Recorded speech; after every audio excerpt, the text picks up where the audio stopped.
Hi, and welcome to the Day Trading for Beginners podcast. This is season 2, episode 8. And in this episode, we're going to talk about day trading versus swing trading and position trading. So my name is Tyler Stokes from StokesTrades.com. I'm on a journey to become a day trader. And this is season 2 where we are actually studying some specific strategies. So if you are a beginner, below in the show notes, you can find the link to my 6-month blueprint that you can download for free.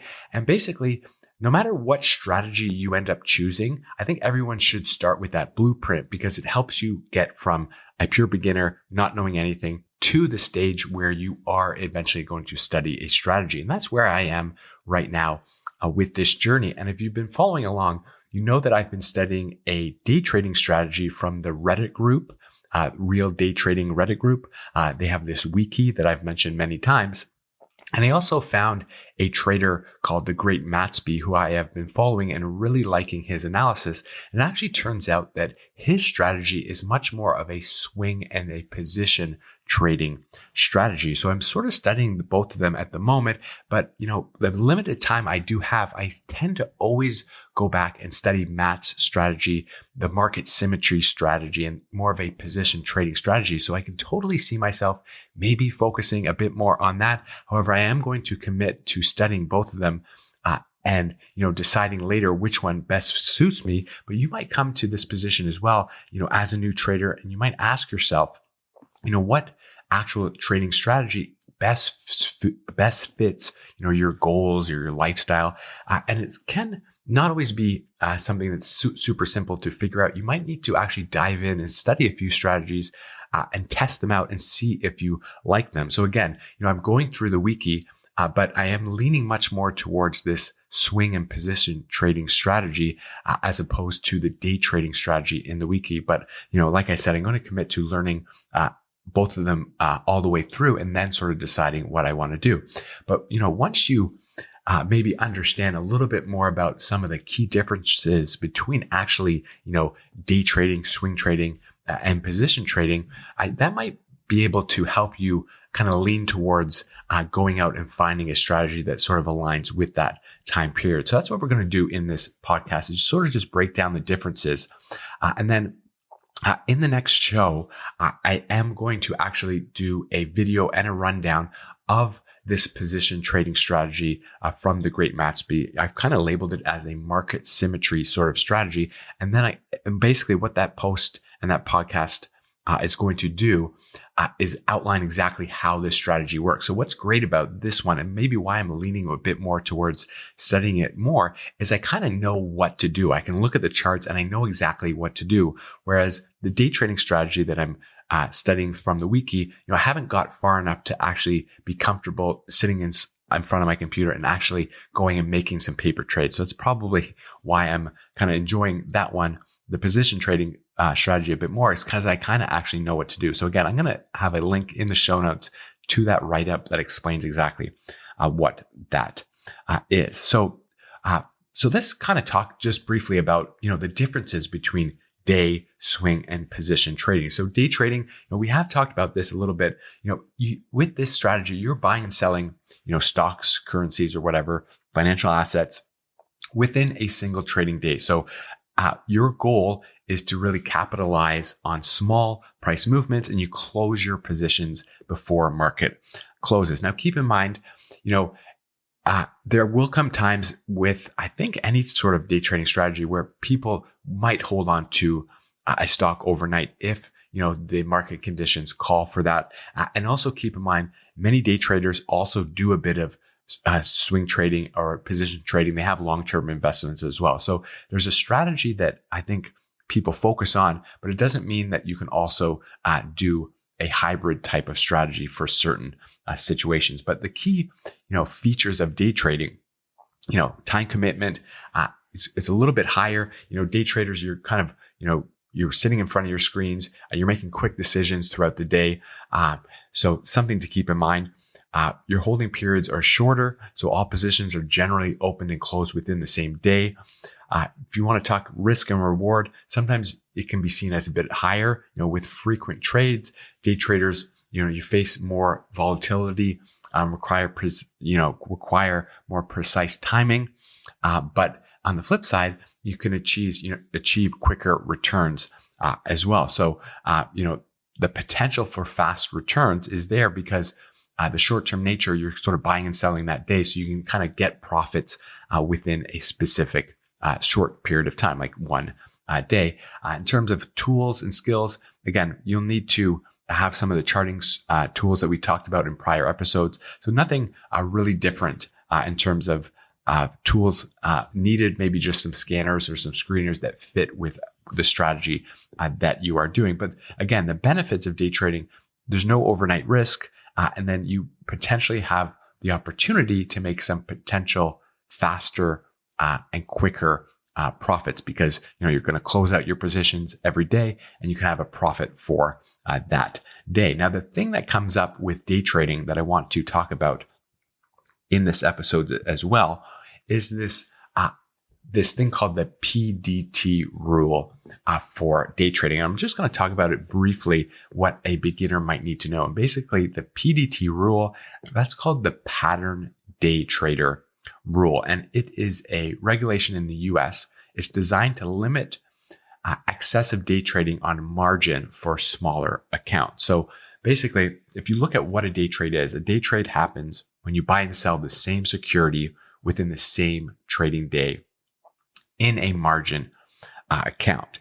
Now, the PDT classification, if you make 4 or more day trades within 5 business days, you're classified as a pattern day trader. So 4 or more day trades within 5 business days, then basically you are classified as a day trader.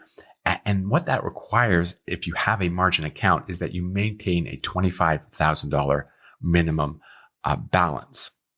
So if you exceed your day trading buying power, or you fail to meet the minimum requirements, you could face some account restrictions, and there might be some things that will prevent you from trading that way in the future. So as a beginner, you might be thinking, I don't have the funds to have a $25,000 balance in a margin account to make all these day trades that you would typically want to do eventually as a professional day trader. So that's something to consider, but there are ways to avoid this pattern rule. So firstly, you can use just a cash account. So in a cash account, that PDT rule, it doesn't apply. But what will happen is if you can't use your full balance when you're trading. So when you buy and sell in a cash account, you're going to need to wait for the funds to settle to be able to reuse them again. So if you buy something, on a Monday and then sell it, you don't always have access to those funds. You usually have to wait, 2 business days before you can reuse them. So certainly you can day trade, you can trade often as you want in a cash account, but you are sometimes limited to the access of the funds when you sell security. So it's something that you'll have to keep an eye on your balance when you're doing that. Other ways to avoid this rule is actually to, have a strategy that involves more of a swing trading strategy, which we'll talk about. So instead of, day trading, swing trading allows you to hold positions, for more than one day, and you can sort of bypass that PDT rule. And you can also just limit your day trade. So you can certainly day trade and use that strategy. You just can't do as many within the given time period to get flagged as a PDT trader. And then there are alternative markets that you can get into to avoid this as well. The Forex market, futures, and options. Now, do keep in mind, personally, I'm in Canada, so this rule does not apply to Canadians and other areas. If you're in Europe or Australia, you might want to do some research on whether this applies to you. I'm quite positive it does not. It's just a US rule, but that's something to keep in mind with day trading. So you can certainly get around it by using a cash account, limiting your trades, or you can, fund your account with $25,000 in your margin account. Also, we are beginners, so consider just paper trading until you get comfortable where you can, have that amount of funds in a margin account. But, this also might,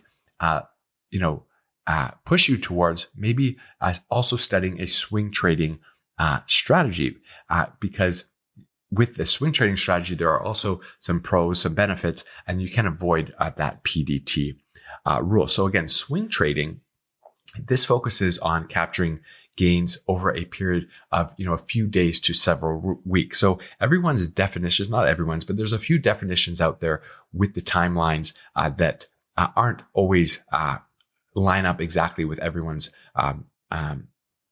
explanation. So swing trading, if you look it up, it's generally when you hold positions for a few days to several weeks. So your aim is to capitalize on, shorter to medium term moves, often holding positions through, some minor fluctuations that might be happening in the market. So again, time commitment is more, can be a bit more moderate. So if you're a beginner and, you don't have a lot of time to stay glued to your screen, swing trading might be something that's a little bit easier to get started with, because you can do your analysis and you're holding positions for a few days or a few weeks. You don't have to worry about getting out of them within that same day.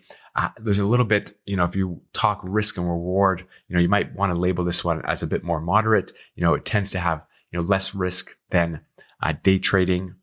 Generally, you aren't chasing every price tick. You're more, you're still exposed to overnight risk and weekend risk, but it's generally potentially for some people can be a bit less stressful, a bit more flexible in setting up these trades and actually executing them. And again, you're going to avoid that PDT rule. So, who might this be best for?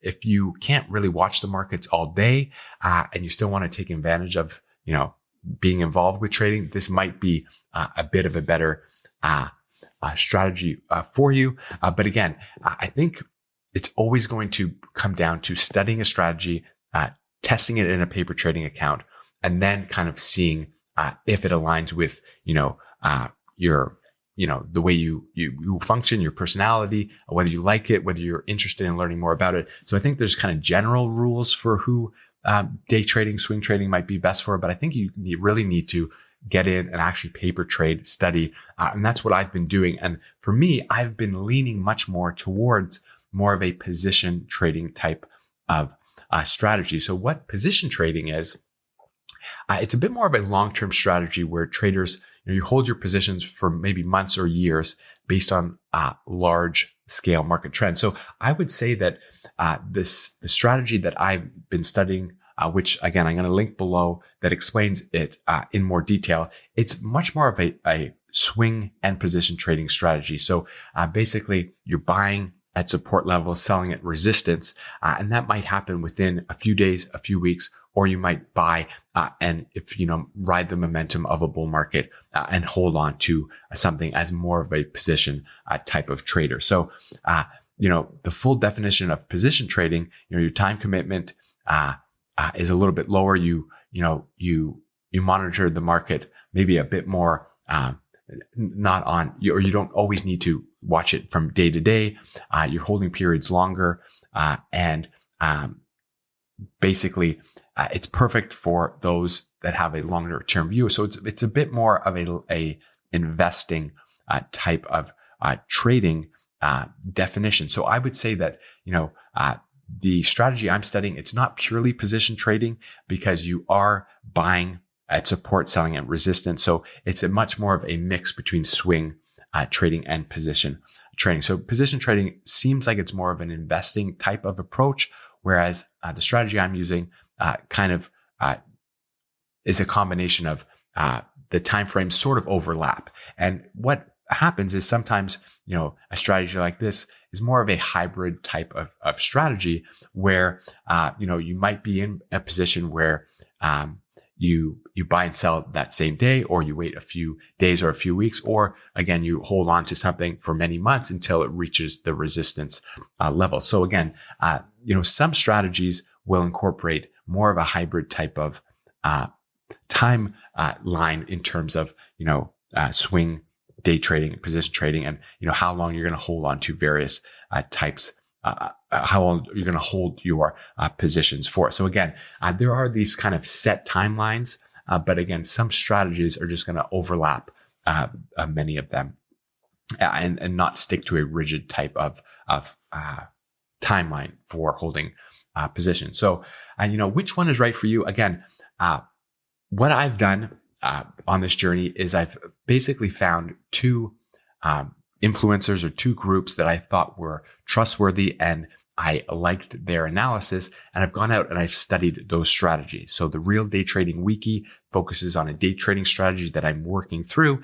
And then the Great Matsby has a market symmetry type of strategy where the positions are held for, days, weeks, or months, and it's more of a swing and a position trading strategy. And then personally, I'm leaning more towards that one because I'm enjoying studying it and paper trading with it. However, I am committed to learning and going through the whole wiki and focusing on that day trading strategy. And it might come to a position where me personally, I'm do a little bit of both, where, I might have day trading and I might focus on that strategy, but I also might have some longer trades, some swing trades and position trades, which is focused on the market symmetry strategies. So for clarification, to make this make a bit more sense, the wiki is going to be linked below in the show notes. That's the day trading strategy that I'm focused on. And that's a clear explanation of exactly what it is. However, I have gone and created content around this market symmetry strategy that outlines exactly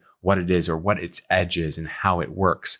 So you can go ahead and check out that in the show notes to find out exactly what I've been doing and what I mean by a swing and sort of position trade, sort of hybrid approach. So I think we'll wrap it up there. I hope that you found this useful. I think the main message here is that obviously there's differences between day trading and swing trading and position trading, and you might not know exactly what strategy is going to work best for you. So getting into this whole journey, I was committed to becoming a day trader, but I'm leaning much more towards this other strategy. And I only found that out by actually studying them and doing some paper trading. And again, I have not completed my full study into these strategies. So, I wouldn't say for sure I'm not going to do day trading and I'm only going to do swing trading, but that's just sort of where I'm leaning now. And I would not have been able to figure this out unless I took action, actually studied these strategies, did some paper trading,